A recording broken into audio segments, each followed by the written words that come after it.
This is the Lone Creator YouTube. We hope this video helps. You will start by preparing essentials and taking the first actionable step. Open Google Pay and sign in.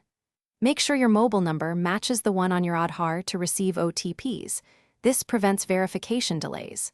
Once signed in, tap Profile right arrow Add Bank Account to begin linking your bank via UPI.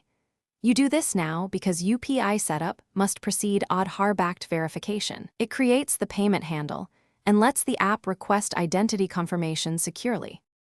Once your bank is selected and SMS verification completes, you'll set or confirm a UPI PIN. This secures transactions, so take a moment to choose a PIN you'll remember. Next, opt for Aadhaar verification when Google Pay prompts for identity, either eKYC if available or Aadhaar OTP sent to your Aadhaar-linked mobile.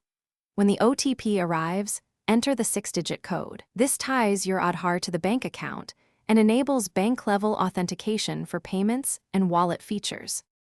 To finish, review Profile right arrow bank accounts to confirm your bank and Aadhaar status show linked. Then make a small UPI payment or request a rupee 1 rupee 10 collect to verify transactions and UPI PIN functionality. This confirms end-to-end setup. If anything fails, first check the Aadhaar registered mobile number and that your bank details, IFSC, account, match government records. If OTPs do not arrive, contact your bank or UIDAI helpline. Otherwise, retry after restart.